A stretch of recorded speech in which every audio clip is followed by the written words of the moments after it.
तो कैसे हैं दोस्तों, उम्मीद करते हैं कि जहां पे भी होंगे बहुत अच्छे होंगे। तो चलिए, जैसे कि हम लोग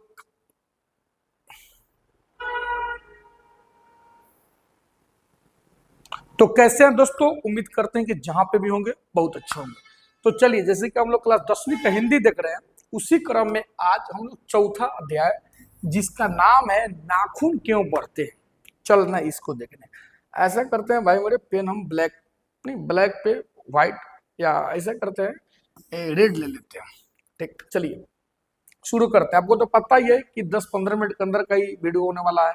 उसमें ये अध्याय से आने वाला हर एक सब्जेक्टिव को भी हम कराते हैं।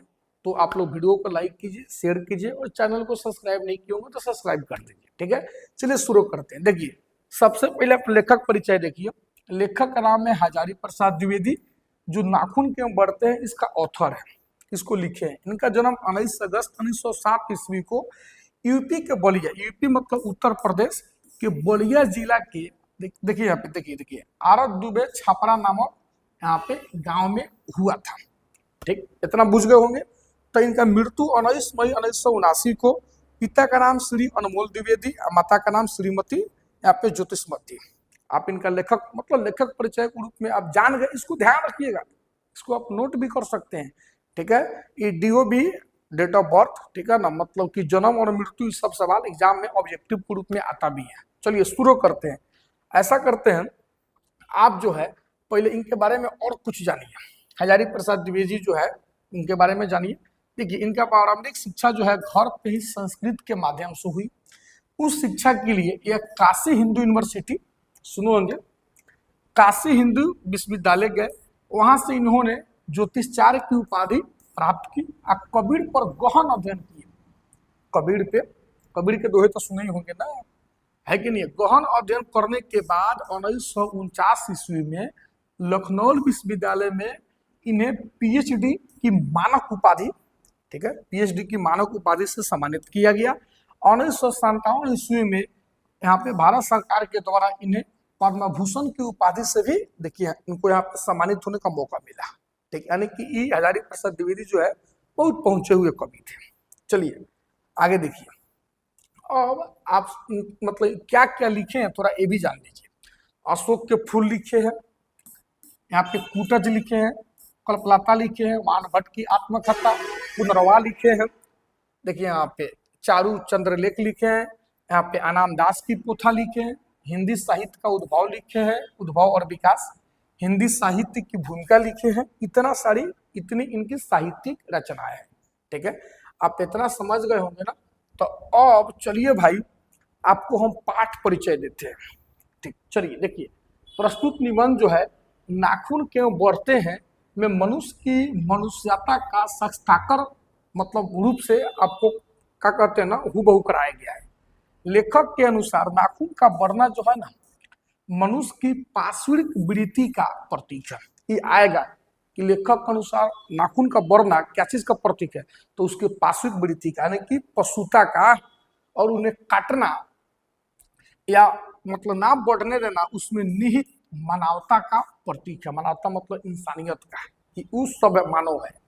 आज से कुछ ही लाख वर्ष पहले मनुष्य जब वनमानुष की तरह जंगली था, उस समय नख ही उसके अस्त्र थे। वो नाखून से ही क्या कहते नोच के खाता था, वही उसका हथियार के काम करता था। आधुनिक मनुष्य ने अनेक विनाशकारी अस्त्र शस्त्रों का, देखिए, निर्माण कर लिया है। तो अब नाखून का क्या जरूरत। और तब नाखून बढ़ते हैं तो कोई बात नहीं, पर उन्हें काटना मनुष्यता की निशानी है, सब इंसान का पहचान है। हमें चाहिए कि अपने भीतर रह गए पशुता के जो चिन्ह है ना, उसको त्याग दें और उसके स्थान पर हम लोग अपने अंदर मनुष्यता को अपना। हजारी प्रसाद द्विवेदी का बिल्कुल अच्छा कहना है, बहुत अच्छा बात बोले। चलिए अब जो है पाठ का सारांश जानिए।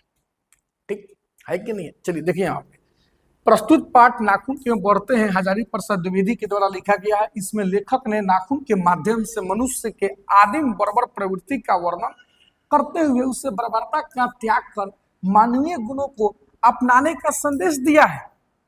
ठीक है, कि जो थोड़ा बहुत रह गया उसको त्याग करो, मनुष्यता को अपनाओ, है कि नहीं। एक दिन लेखक अपने पुत्री एक दिन लेखक की पुत्री ने प्रश्न किया कि नाखून क्यों बढ़ते हैं। बालिका के इस प्रश्न से लेखक जो है हतप्रभ हो गए। यहाँ पे प्रतिक्रिया स्वरूप मतलब इस विषय पर मानव सभ्यता के विकास पर अपना विचार प्रकट करते हुए आज से लगभग लाखों वर्ष पूर्व जब मनुष्य जंगली अवस्था में था तब उसे अपनी रक्षा के लिए इसको हथियार के रूप में रखना जरूरी था, ठीक है, रखना आवश्यक था।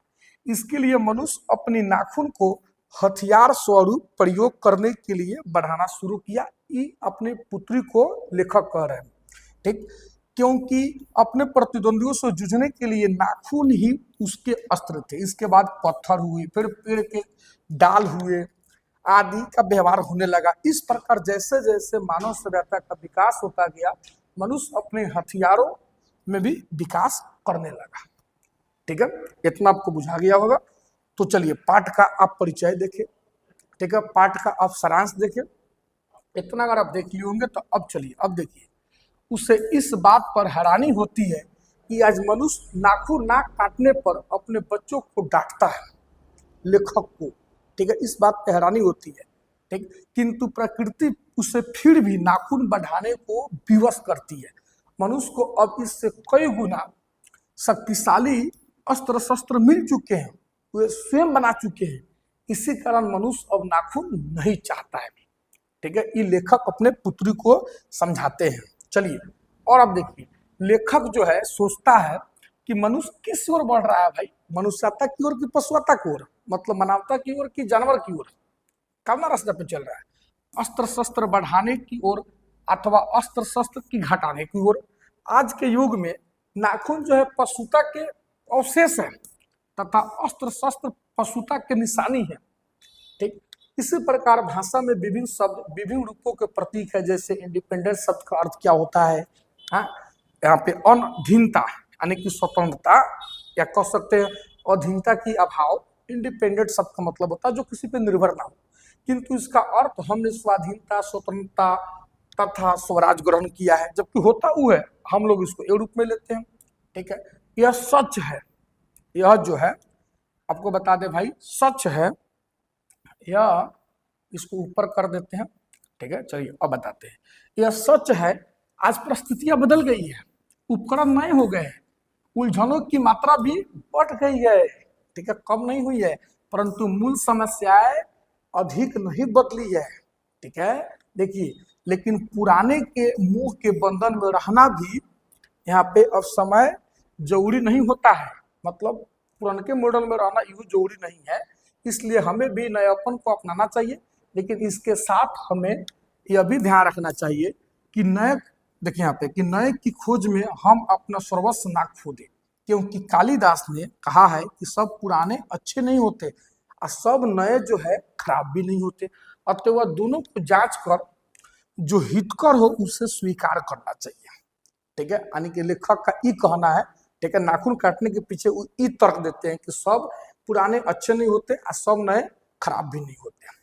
चलिए अब आपको कैसा लगता है भाई नाखून को रखना, आप अपने आधार पे, अपने तर्क पे, अपने क्या कहते हैं आइडियोलॉजी पे उसको लेके आगे बढ़ सकते हैं। देखिए, मनुष्य किसी बात में पशु से भिन्न है और किसी बात में एक, आहार निंद्रा आदि की दृष्टि से मनुष्य जो है तथा पशु में समानता है, फिर भी मनुष्य पशु से भिन्न है। मनुष्य में संयम, श्रद्धा, त्याग, तपस्या तथा दूसरे के सुख दुख के प्रति संवेदना का भाव है जो पशु में नहीं है। इसीलिए तो हम लोग इंसान है। मनुष्य में लड़ाई झगड़ा को अपनाना आदर्श नहीं मानता है, वह क्रोधी एवं अविवेकी को बुरा समझता है, जबकि भाई जानवर जब जैसन तब तैसन। इसीलिए तो हम लोग भाई इंसान है। देखिए, लेखक सोचता है कि ऐसी परिस्थिति में मनुष्य को कैसे सुख मिलेगा, क्योंकि देश के नेता वस्तुओं के कमी के कारण उत्पादन बढ़ाने की सलाह देते हैं, लेकिन बूढ़े आत्मावलोकन की ओर ध्यान दिलाते हैं। उनका कहना है कि प्रेम बड़ी चीज है जो हमारे भीतर है, अनिंदित्वा के अंदर के नहीं बोलते हैं, निकम्मेपन को उभार के सामने रख रहे हैं। इस निबंध में लेखक ने देखिए यहाँ पे मानवीयता पर बल दिया है, ठीक। और आप यहाँ पे देखिए महाविनाश से मुक्ति की ओर ध्यान खींचा है कि उन्हें से इन्हें बढ़ो, यानी कि पशुता से मानवता की ओर आओ, और ऐसे करके आपका ये चैप्टर खत्म। अब इससे आने वाला है सब्जेक्टिव क्वेश्चन, स्क्रीनशॉट मारिए। इसको भी मार लीजिए, इसको भी मार लीजिए। जितना भी क्वेश्चन आया है भाई आप देख सकते हैं, कोई ना कोई क्वेश्चन देखिए 2013 में 2016 में आया हुआ क्वेश्चन है, कोई बेकाम का क्वेश्चन भाई नहीं है। ठीक है, इसको भी स्क्रीनशॉट ले लीजिए। 8 नंबर, 9 नंबर भी ले लीजिए, 10 नंबर भी ले लीजिए, 11 नंबर भी ले लीजिए, आप 12 नंबर भी ले लीजिए। ठीक है, और एक और है लास्ट जो है, इसको भी ले लीजिए। ठीक है, ऐसे करके ये भी चैप्टर आपका विथ सब्जेक्टिव खत्म। ठीक, तो आपको अगर ये वीडियो आपके लिए आपकी जिंदगी में थोड़ा सा भी इम्पैक्ट डाला हो तो वीडियो को लाइक कीजिए, शेयर कीजिए और मेरे चैनल को सब्सक्राइब करना तो कतई ना भूलें। ठीक है, आप लोग का हमसे इतने समय तक जुड़े रहने के लिए बहुत बहुत धन्यवाद। मिलते हैं फिर से कोई अगले वीडियो में।